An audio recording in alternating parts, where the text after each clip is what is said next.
Remember that we are watching and listening to the video. We're writing down what I'm writing.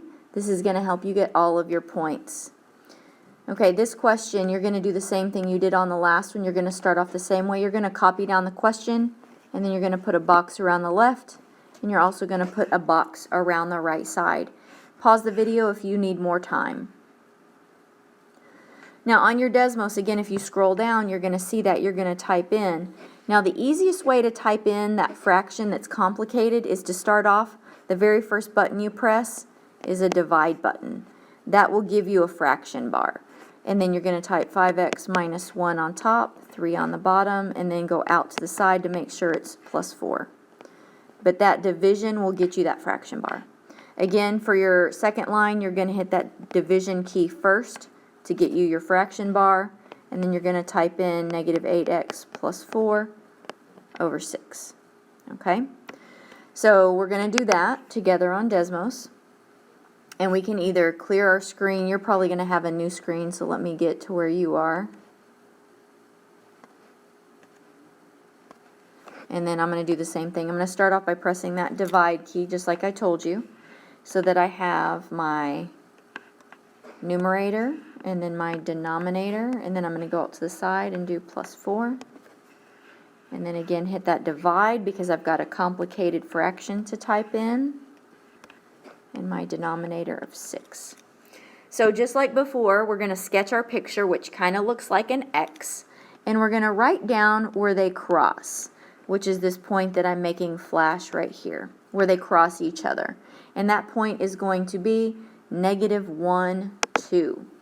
So that's going to be how we get points. We get points by, and we didn't have to do y equals for this one, but I'm going to go ahead and write it so that maybe you remember on some of the ones that are coming up might have the situation where you need that y equals to see the graph.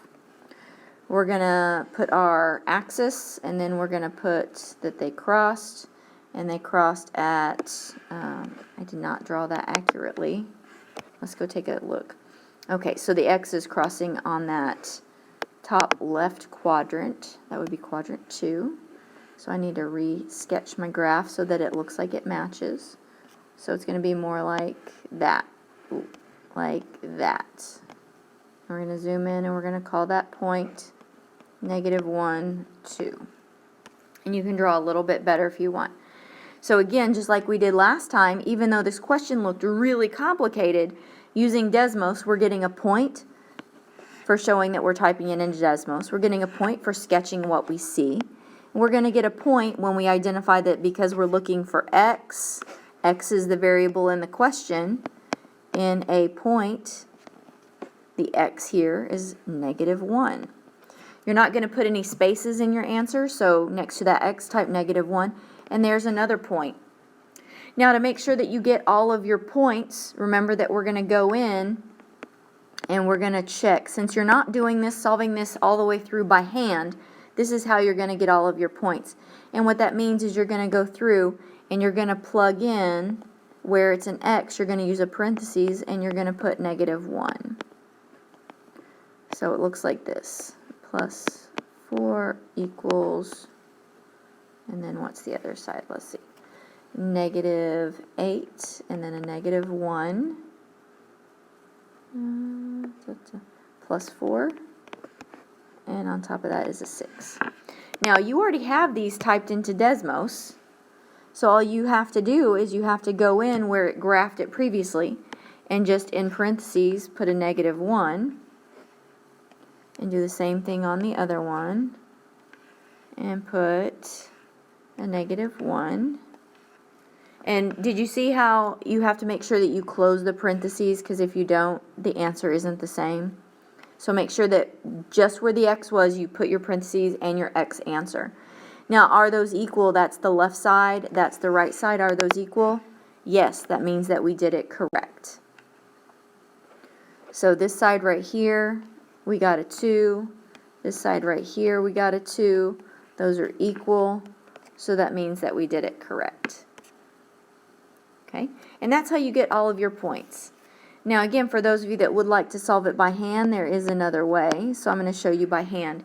If you liked what we just did with Desmos and that makes you happy, you can continue on to the next question. If you would like to see it by hand, I'm about to show that up here. So by hand, this one's a little bit more complicated because we have and I'm going to just go up a little bit so that I have more space. We have our denominators are not the same. So the first thing that we're going to do is we're going to clear our denominators. So we need a number that they both have in common, a 3 and a 6, that I can multiply everything by and make sure that I get those denominators to go away. And since the biggest one is a 6, 3 can also go into 6. So what I'm going to do is I'm going to multiply by a 6. So when I multiply this, this, and this, okay, that's going to get rid of our fractions. All right, now when I multiply that first term right here by a 6, okay, so it would be like a 6 here in front of this piece. This 6 and this 3 reduce, simplify, and that gives me a 2 on top. And then the 2 we can multiply through. So right there, that's going to be 10x minus 2.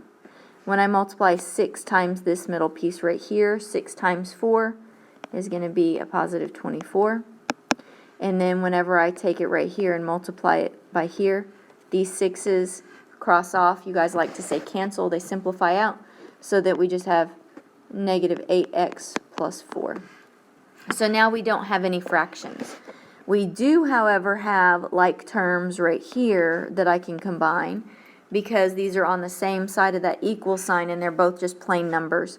So I'm going to go ahead and simplify that. If you have 24 and you take away 2, that's 22 equals negative 8x plus 4. And now we're going to start our solving equations rules by moving your x's together. And I'm writing you notes as I'm going. Move x's together. I want to take these negative 8x's and do the opposite. So that's a positive 8x. And I'm going to put the positive 8x on the left with those 10x's. These zero out, so now they're gone. 10 and 8 make 18 x's. And then I'm also in one step going to move these numbers to the other side. So I'm going to get rid of these. Negative 22, and if it bothers you that I'm doing it kind of in one line, you can total everything out and do it in a separate line. These now would zero out, so the numbers would be gone, equals, and then I have 4 minus 22. If you are not very good or very comfortable with your integer rules, you can again go to Desmos and you can type that in. So you can go and you can type in 4 take away 22. And you can get your answer of a negative 18. If you don't know something, that's fine. Go type it in. So we have a negative 18. Now we need to separate. So we move the x's together. We moved the numbers together. And now we need to get the x alone. So to get the x alone, remember that means multiply when they're side by side, so we're going to divide. We're going to put an 18 on the bottom so that this 18 will cross off. And now we have x equals, and we have 18 over 18, but this top one's a negative. A negative divided by a positive is a negative. This answer should be a negative 1. If you want to check yourself, or again, you're not feeling very confident, a common mistake there is to put a 0 instead of a 1, so it might be best to type it in just to make sure. Negative 18 over 18 is your negative 1. And if it bothers you that it moved it, you can continue to edit that question until it looks exactly like you have it. So we got our negative 1. And that is the same as what we got when we did it using Desmos. So again, if you're doing it by hand this way, you will also get some points. There's more likelihood of making a mistake if you do it by hand, but I probably won't make you plug it back in and check yourself, although that's not a bad idea, just to make sure that you got, by plugging in that negative 1, to make sure that you got that answer correct and you're getting those points for getting it correct. Make sure that you have this written down on your paper.